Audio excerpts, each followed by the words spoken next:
Hey, hey, hey. Time for another Out of This World story from rSpace. Marriage. There's wear and tear from years of weathering storms, the occasional loose shingle when life gets windy, and suddenly you're both standing there, staring at the ceiling, saying, where did it all go? Today on rSpace, the roof isn't the only thing getting some this week. My wife let two roofing guys sleep with her. I'd beat up her affair partner, divorced her, and flaunted my ex in her face. It's been 8 years of marriage, and now all that is down the drain. I don't know what to do, and I really need all of you to help me out because I can't get my mind straight to think of what to do to this woman. I'm so heartbroken right now because I genuinely loved her so much. 8 years of my life. I don't know how long I've been living a lie. I've, 40 male, been married to Sharon, 38 female, for 8 years now, but we dated for 6 years before that. We've known each other for nearly 1.5 decades of our lives. That's more than a full third of our lives. So you'd think you know someone as well as you can at that point. The only thing that you really need to know about her is that she's always been honest. She's not one of those people who prides themselves on being blunt when in truth they're just an a-hole. She tells the truth no matter how it would make you see her, and she knows how to deliver it in the softest possible way. It was through her that I realized that sometimes telling the truth hurts in the immediate period, but it usually pays off in the end. She's also very religious, which is where I thought the honesty came from, though I know religion isn't the sole source of morality. It's why I always thought that if she cheated on me or did anything inappropriate, she would tell me. A very stupid way to think, but if you've known her for as long as I have, it wasn't unreasonable. Looking back, I guess the problem started when we noticed that part of our roof was leaking. This is a house that we have owned since we got married, and since it wasn't a newly built house, it kind of made sense that the roof had seen better days. So we got someone to come and inspect it, and while we had made away with just patching the specific spot that was leaking, the whole thing was going to benefit from being replaced. So we decided to replace the thing, which of course was very expensive. I did it anyway, especially because she was really pushing for a brand new roof and she wanted a certain style. You know how women can be when they want a specific vibe for the home. It was going to take 3 days for our home, according to them, and that was no problem with me. I was going to be out of the house during those hours that they were working, which was better for me because I didn't want to deal with the noise. However, my wife was going to be at home during that time. I advised her to find something to do somewhere else, but she had faith in her noise-canceling headphones to be able to pull her through it, so I didn't bother trying to convince her any further. Our house is rather large, not a mansion by any measure, but it is big, which explains why it was going to be more than just one day of a job for them to replace the roof as they told us it typically is. On the first day, I got back and there was no issues. They had done a good portion of the roofing already, and my wife seemed to interact with me rather normally. I could say that she seemed to be in a good mood, but it was honestly nothing to make me feel any kind of way. On the second day, it was pretty much the same. I saw that the roofing was nearly finished, and she made a comment about how the roofing guys were really nice, and they didn't bother her much. Again, there was no reason for me to think any kind of way about a comment like that. Everything seemed fine. Everything went to hell on the final day. Here's what happened. So on that day, I chose not to go to work because I wanted to see the finished product in the daytime. My wife knew that I was at home, but the workers didn't, since my car was inside the garage. I wasn't going to risk the falling debris, and they usually came to start working after I was already out. I slept in initially, but then I went to do some reading in the room that I designated as a study. Now, that room was right beside the room that my wife used for her indoor plants. Something like a greenhouse, since it had a bay window. I heard someone climb the stairs and then down the hall, and I could tell that the steps weren't my wife's. I knew it was one of the work people, but I assumed that he wanted to use the bathroom or ask my wife something, so I didn't even bother to step out. If I wasn't at home, I wouldn't have known that my wife was cheating on me, because why did I hear this man, whoever he was, say relatively loudly to my wife, "So, after today we won't be seeing you again. Jesse and I wanted to know if we could get one more round in." Now, after the fact, I have considered whether I might have entirely misunderstood what that meant. Under normal circumstances, yes, that might have been the case, if not for my wife's response to that. From the adjoining room, I heard her make a pretty subtle shh sound at him, and then tried to whisper to him that I was at home, but I was able to make it out. Then he cussed and heard his footsteps leave and go back down the stairs. I sat there for a long time, just stunned at what I had heard. And up until now, I'm still wondering whether I might have heard wrong, or maybe I misinterpreted the scenario. But honestly, my logical side has gone over it and over and over, and I'm almost certain that they must have slept together. The worst part is that it sounds like it wasn't just the guy I heard, but him and another guy called Jesse. Did they do it at the same time? Did they take turns? Writing this right now makes me absolutely sick, honestly. About 5 minutes after that happened, she walked past the study and she looked really surprised to see me there. Then she started to act really weird, asking all sorts of questions. I think she was trying to gauge my attitude toward her so that she could see whether I had heard or anything. But I did my absolute best to act normal, and she seemed to buy it. I think that's the part of what convinced me even more that something was off must have been happening. But yet, at the same time, it was hardly absolute confirmation. The roofing work is done now, so I can't even confront anybody. I don't want to go down to the workplace to cause a scene, though with the way things are, that might eventually be my only option. It's easier to get evidence when it's a proper affair and there are chat logs and phone calls, but this seemed to be an opportunistic thing. Honestly, she's always been honest about things, but there was no way she was going to be honest about this if I'm right about what I think went on. There's no way for me to get the truth apart from confronting her or Jesse, since I don't know the other guy. I need a lot of help. My head is all over the place, and if any of you can straighten me out, maybe tell me some other kind of possibility that makes sense, I'd appreciate it. If not, I need you to let me know how to proceed. I want to be sure before I do anything rash, but if I do manage to confirm that my wife cheated on me with these roofing guys, I want to make sure that I make her hurt. Edit. I'm glad that no one else can come up with anything conclusive that one more round might have been referring to. I'm not saying it's impossible that there might be a perfectly reasonable explanation, but the chances that there is, it's probably very, very low. Edit 2. I know that I said that she is very honest about things, so confronting her directly might work, but I don't know whether I want to do that yet, because once I do and she denies it, I won't know how to proceed. I want to say that I'm going to take my time and see what I can find out, but I'm genuinely clueless. I've considered going to the roofing people's office, but I don't know if that'll get me anywhere. I'm sorry, OP. It's a tough situation to be in, especially after so many years of marriage and trust.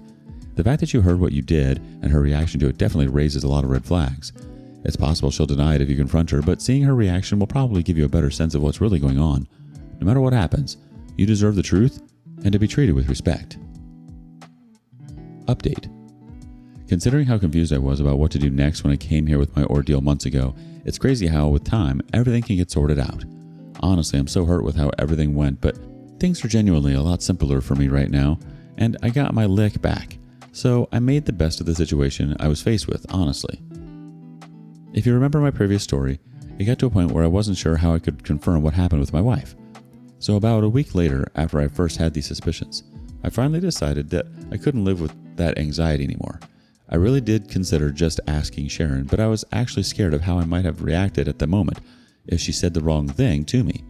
I decided it'd be better if I confronted the roofers instead. So I went to the roofing company's office. It's a local place, so when I asked for Jesse, they told me he was out on a job. They asked me for my name and whether I wanted to leave a message, but I let them know I'd be back the next morning to speak to him myself. I got there at 8 a.m. the next day, and when I asked for Jesse, he came out from the back room. As soon as he saw me, it was clear he recognized me. I asked him to step outside so we could talk in private.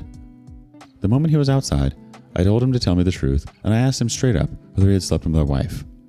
He paused for a bit, and I could tell he had no idea what to say. He said no, but I could tell he was lying. So I pushed him up against a car and repeated that he should tell me the truth. He shook his head, not like he was saying no, but more like he was regretful of the entire situation.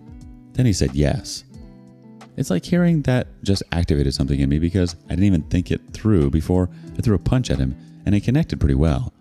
He wasn't a coward, unfortunately for me, as he started grappling and hitting at me too. We basically brawled right there. I haven't had a physical fight in a very long time, but I held my own pretty well, and if it comes down to winning and losing, I definitely wasn't the loser in this case. I was held back by some of the other guys though. I hadn't even known when they came around because I was too focused on beating the crap out of the guy. I wanted to figure out who the other person was, but that would have been for my ego. I would have had my butt handed to me at that point because I was expended. I had the confirmation that I wanted though, and that's what mattered to me most. There was a lot of commotion before I could leave that place. I had just beaten the crap out of one of their workers. A stupid decision, but hardly one that I regretted. They were going to call the police, but the other guy told him to let me go. Maybe he chalked it up to karma.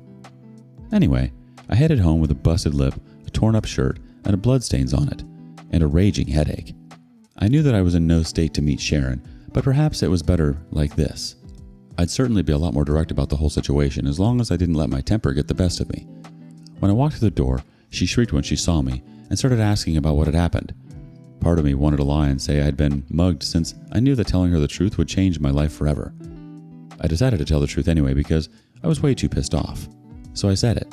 I told her that I had gone to the roofers and I had assaulted one of them. She was very clearly shocked to hear that, and I could see her hand start to shake because she must have started putting the pieces together. I know you slept with him, and another one of them too. You cheated on me with 2 of these men? I was furious as I said it, and I dared her to deny it. Honestly, at that point, I was just thinking back to how much of my life I was about to throw away. So many years and so many memories because the woman couldn't simply remain faithful. When she finally spoke, it was to confirm my worst fears. The first thing was an apology. She said that she wasn't trying to justify what she did, that she had been looking for some excitement, and that was where she stupidly decided to get it. Then she started crying, which on a normal day would have softened me instantly. But nope, not this day. I wanted to hurt her when I saw it. It was driving me crazy. The last straw for me was when she went on her knees to start begging me to forgive her. I shouted at her to get up and get out of the house. The resentment set in right away.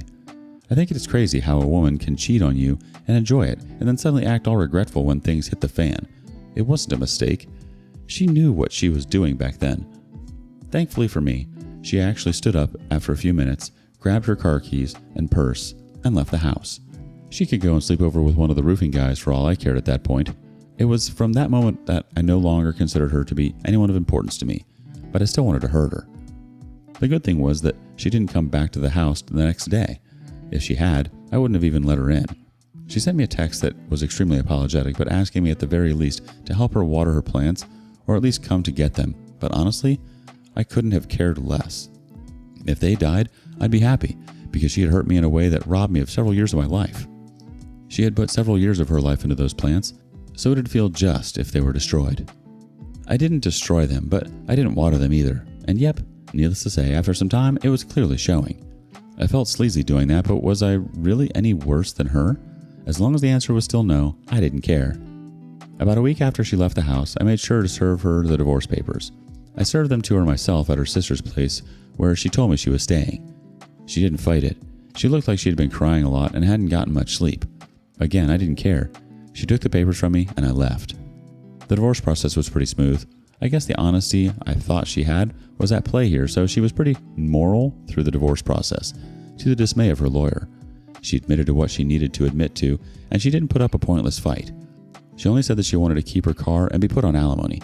I didn't want her to get anything, so I initially fought against it very hard. In the end, though, I let her have the car, and we agreed on a limited term for the alimony arrangement. It is what it is. I'll be paying for just 3 years and hardly anything that will cripple me, though it makes a dent. She tried to keep things cordial after the divorce, but for the most part, I don't give her the time of day. You can't blame me, can you? I still never heard the details about her cheating, whether she was in a threesome or they ran a train or whatever. Frankly, at this point, I don't want to. But I know that she went way past the limit of anything I could ever forgive. To move ahead with things, I eventually started going out with my ex. Honestly, she was a great girl back then, but things simply didn't work out because we wanted very different things in life. She wanted a house full of children, but I didn't want any at all. I loved her a lot back then, though. She had her children, but she ended up divorced. When I say we were going out, though, we both acknowledged it was casual. We weren't looking for anything serious. That didn't stop me from posting our dates on every social media channel I knew my ex-wife used. Sharon had seen this ex once, and I could tell she felt threatened by her. She kept trying to talk it down on her. It wasn't surprising because my ex was gorgeous. She had always made Sharon feel inferior without trying, so I learned to not bring her up in conversations or anything. I got the satisfaction of knowing I was doing things right when Sharon's sister called me. She said she wasn't trying to start anything, but she was calling on behalf of her sister's mental health. She claimed that my social media posts and how quickly you've moved on were affecting her sister, on top of the divorce itself. I remember saying, "Becky, no offense, but tough luck." And then I hung up on her. Sharon and I have had to interact here and there, but she genuinely doesn't seem like herself anymore. I honestly don't care. I never asked to be pushed this far, but she chose to do it for her own selfish interests, and she got what she deserved. Finding out that kind of truth would break anyone, and it's no surprise you needed to take matters into your own hands with the roofers. I'm not here to say fighting is the answer, but sometimes when you're dealing with a situation as raw as that, it's hard to hold back. It sounds like he knows exactly what he did. As for Sharon, she brought this all on herself. I say post away. Have you ever gotten back with an ex to make someone jealous? Let us know in the comments below. And thank you for joining us today on rSpace. Be sure to like and subscribe and hit that notification bell so you don't miss out on our next video. See you soon.